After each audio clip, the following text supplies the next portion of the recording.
Okay.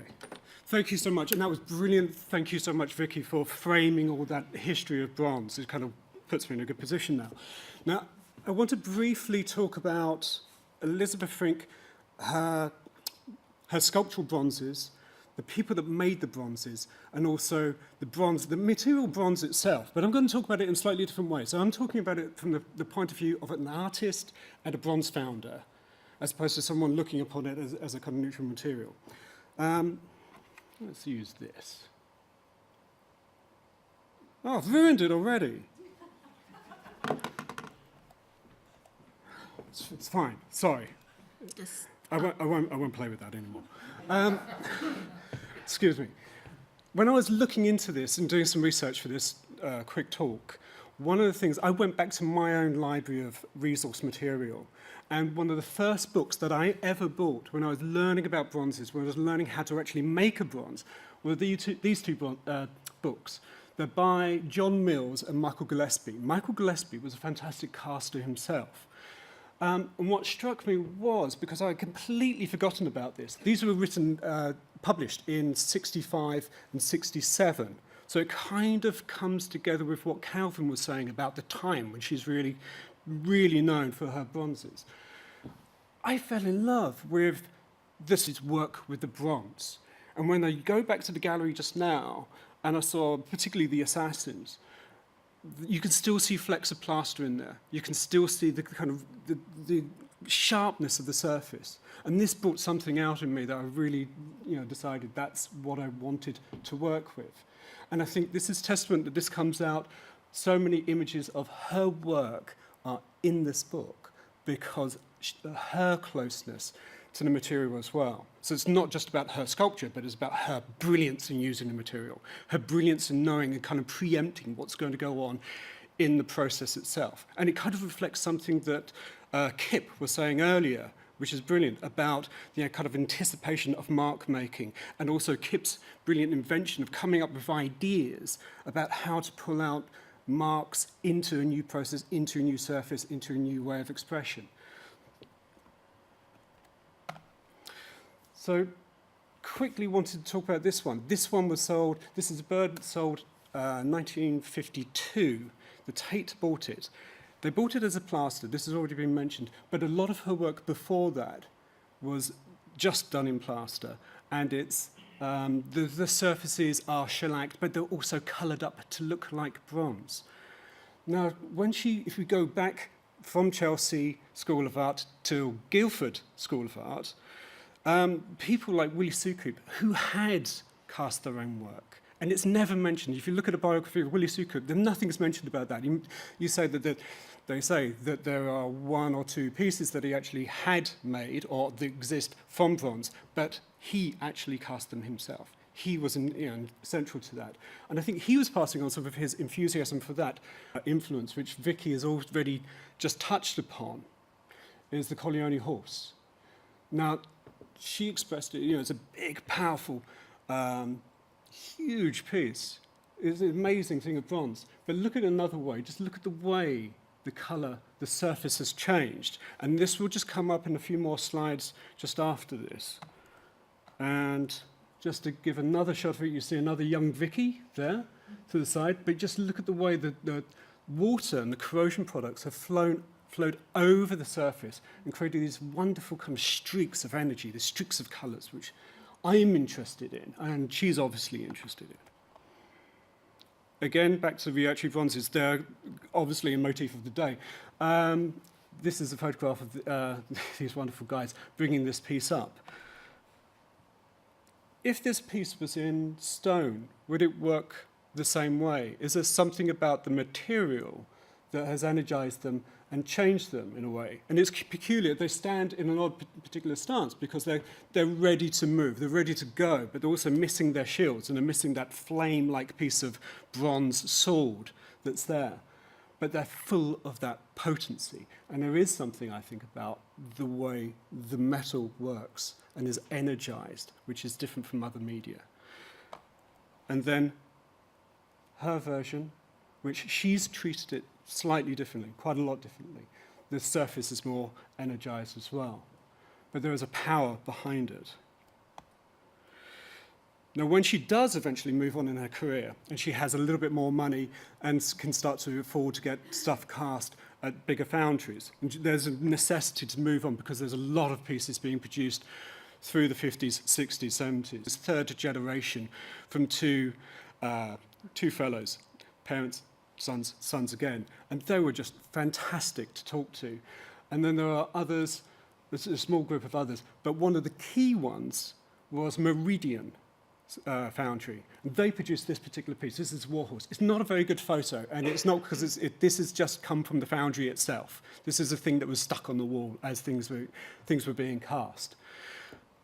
I managed to have an interview with Megan Crofton just before, it was about a week ago. I managed to track her down and actually talk about her time working with Elizabeth Frink and how that relationship worked between them. So Megan and her husband, Jack, worked together and worked on, for about 30 plus years on Elizabeth's work. So there must have been something very good in that relationship. And what Megan says of Elizabeth is that she was incredibly generous. This is going to reflect a lot of what Kip says. She's generous, she's kind, she's enthusiastic, she is incredibly dedicated. Her timekeeping, I mean, she really goes into the studio to work and not to talk, not to do anything else. She goes into work. Wine and champagne happens afterwards, but during that time frame, she's incredibly disciplined. She works on all of the waxes herself, and she works on some of the surface of the metal and the patinas as well. What Megan and Jack were particularly trying to do, again, reflecting Kip's, or the surface, that would best work for her to exemplify something that she's trying to express. This is another very bad picture, but this is initial painting by Elizabeth Frink of one of the water buffalo series. There are two water buffaloes made and a large series produced from them. This one predates the plaster. This is just the working ideas. But what you notice badly written in the top corner, you can't really see it, is green splashes here, green patina over ochre brown. And it's because she's preempting. Again, these things are always destined for bronze. There's a projection into the future where she's already guessing, working out, trying to sort out what's going to happen in the bronze when it's finally done. So she's kind of doing this wonderful pre-planning. And this is the bronze that came from that. And you'll see around the eye, the nose, in exactly the same places, those marks. I mean, that painting is it's a nice addition, tensile strengths, qualities, physical qualities like that. Now, if you look at it from an artistic perspective, what does it do? And that's different. So bronze is wonderfully mutable. It is energized. It will pick up any surface that can stay still long enough to be molded. It can get the fingerprint, the soft, yielding, touching marks of the hand. It can get the Hessian that you see in the Walking Madonna, the fractured bronzes, the early assassins, the broken bits of bronzes that will push back into the surface, the drip marks running down. All those things can be captured in the cast surface. And when it is cold, it can be chased, chipped, peened, fouled, worked down and exaggerated and brought back or re-energized to bring that bronze back to life. The color is a huge range. It's not just golden. So it starts off at a red bronze, pink bronze, copper rich, moving to the leaded bronzes, LG1s, LG2s, LG3s, the statuary bronzes of old. These are richer, redder, warmer colours, moving through to the oranges. At the centre point, phosphor bronze, which is commonly used nowadays, and silicon bronze, which is the politest, most compliant of all bronzes. It's really well, it's brilliant material, but it's also incredibly dull in certain senses as well. More zinc can be added and becomes more into brass, colder yellows. And then coldest again, the German Muntz nickel aluminium bronzes, which are incredibly pale. And then you have the surface itself of the patina, and that patina going from the outside, the greens, the blues, the azures, all these things which are aticonite, malachite, broconite, the reds, the browns, chestnut brown, cherry brown, the straw-coloured golds, the penny brown dark, penny brown black, blue black, purple black, dew-drenched wing black, dense. it has that energy that she's trying to get. The whites, which are titanium white, which is the coldest of them all. Bismuth nitrate, hotter, warmer, creamier. Silver nitrate, which is much more smoky, toxic.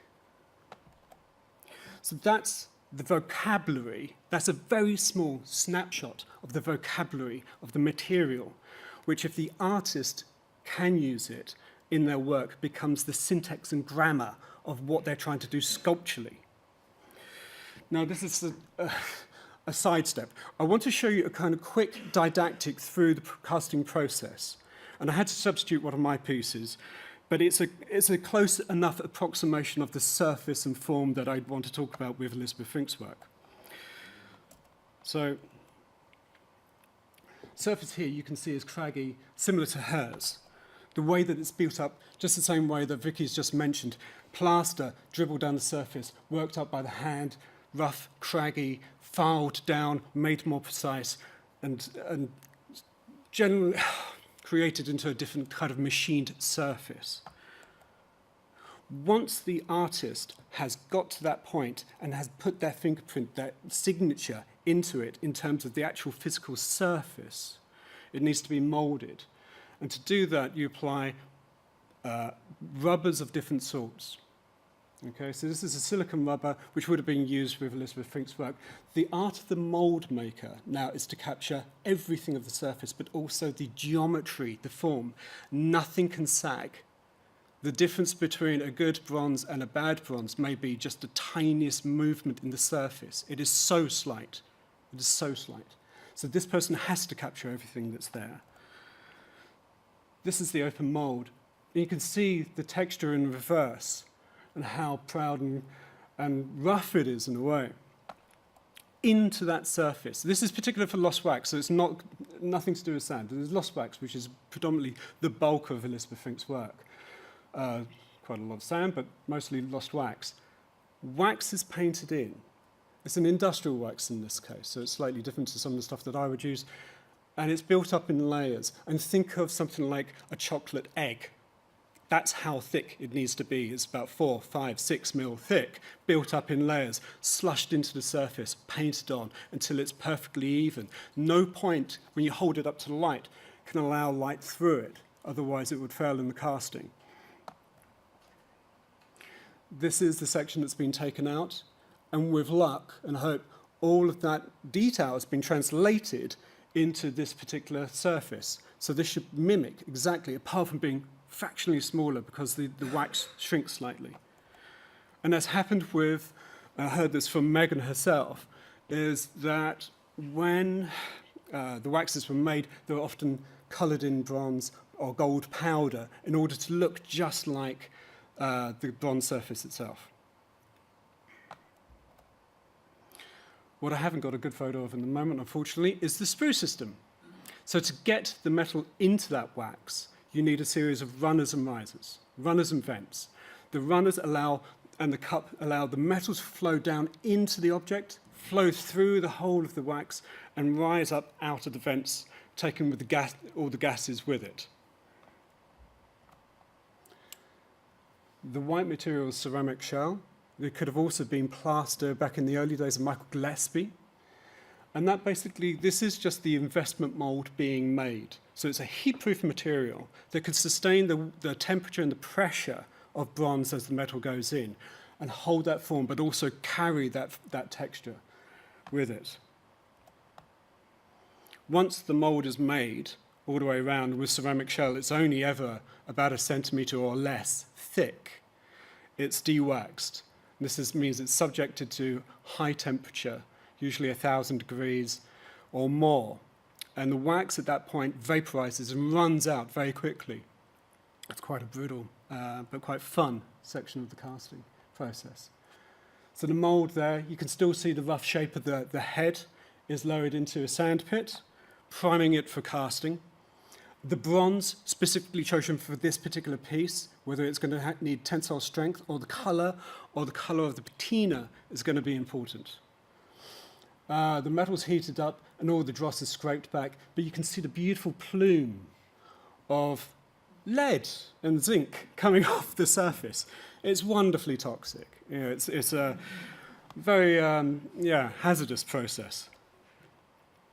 Once the bronze has cooled down, hardened, the ceramic shell, you can see how thin it is there, is broken off.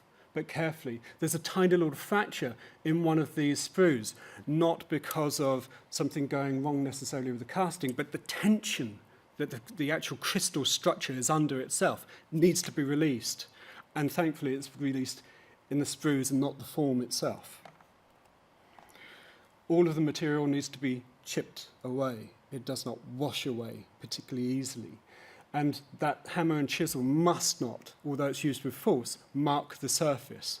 Otherwise, you are adding another layer of texture which was not meant to be there.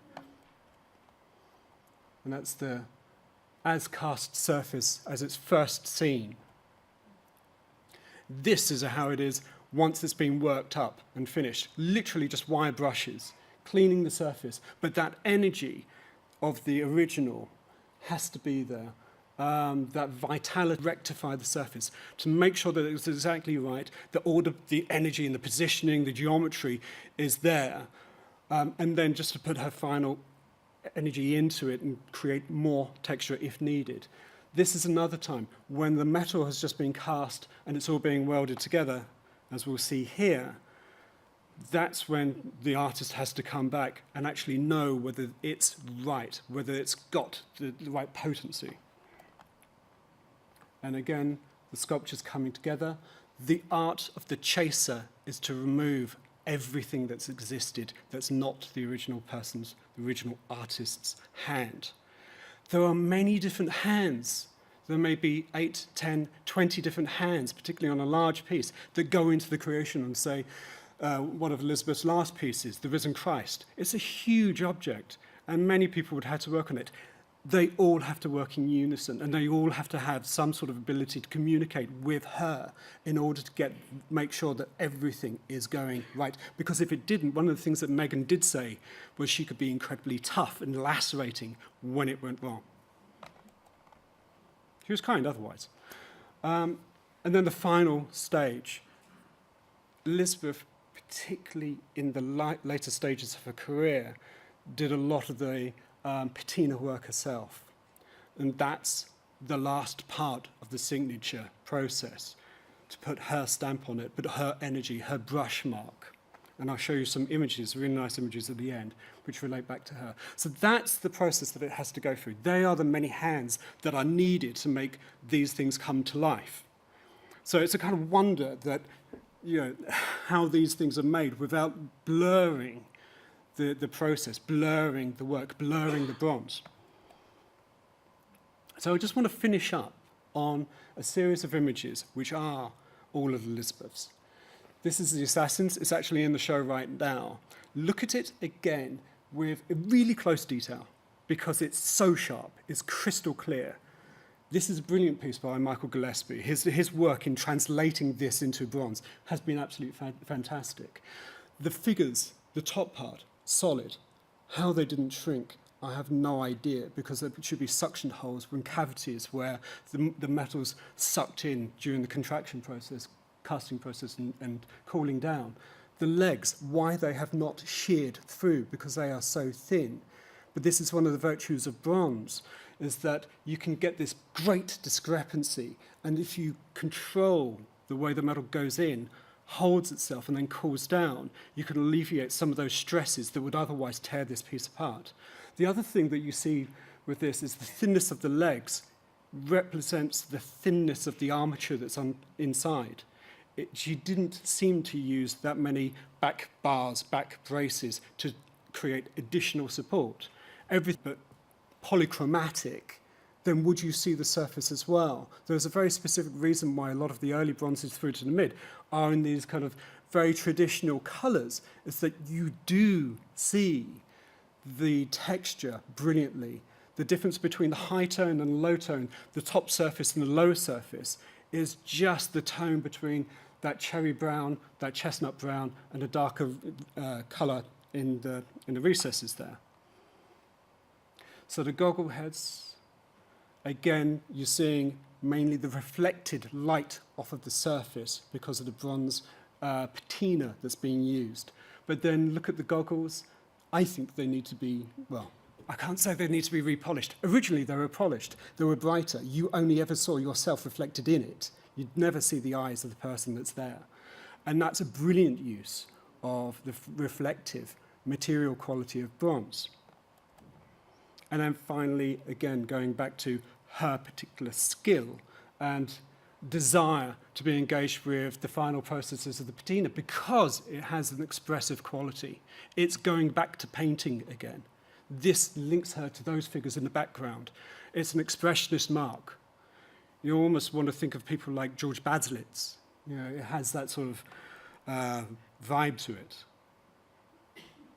And just finishing off the surface and the last piece, because I love this image.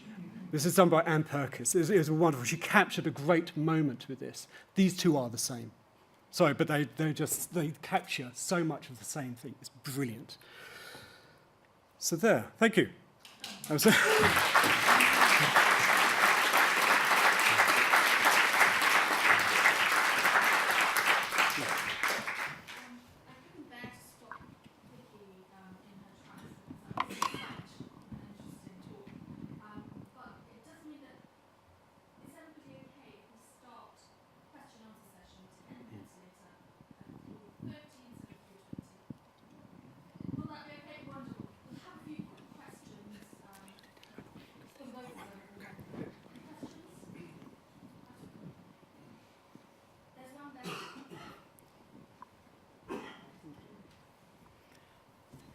foundry making their work into bronze, but it's an art form not to fiddle, because often artists want to go back, and if you hand them the tools, they then start carving into their bronzes, and what you're trying to encourage them to do is to hand you a finished piece and for you to cast a finished piece, not for them to come back and start tampering too much. So thank you for mentioning that, because I think as founders you're often left feeling that your skill of not touching is unappreciated sometimes. Thank you, yeah. Actually, that's one of the reasons why, for also artist and founder, is because I really need to fiddle with the bronze all the way through, and I'm terrible, because any of my editions, they are so different from one to the other to another. I'm going to be a disaster for a curator in the future. Absolute nightmare, I'm sorry. If it's an edition of 9, you might as well just do what you like with it. They're all going to be very different. But a proper foundry, on the other hand, you're exactly right. They need to have something which is benchmarked and will go back out again.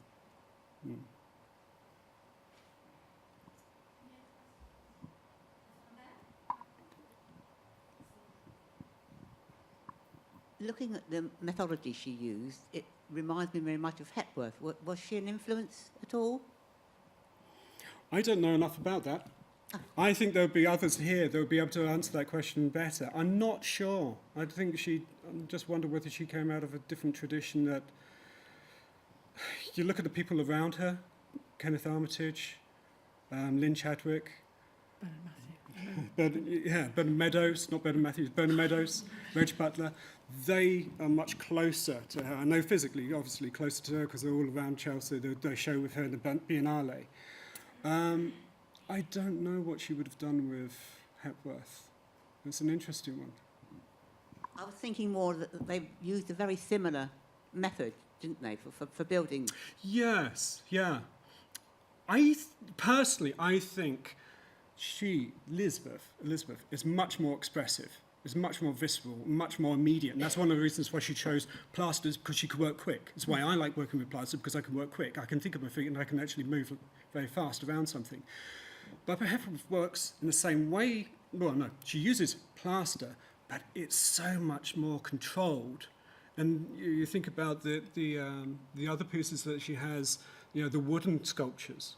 They are refined, pure surfaces. They're kind of geometrically pure. So I'm not sure whether the same mentality of material carries over into what she's doing. Between those two artists, I think hers is about expression in a very much gut-led, energized way. As a guess. I'm sure you can ask lots more questions in the break. Thank you so much. Pleasure.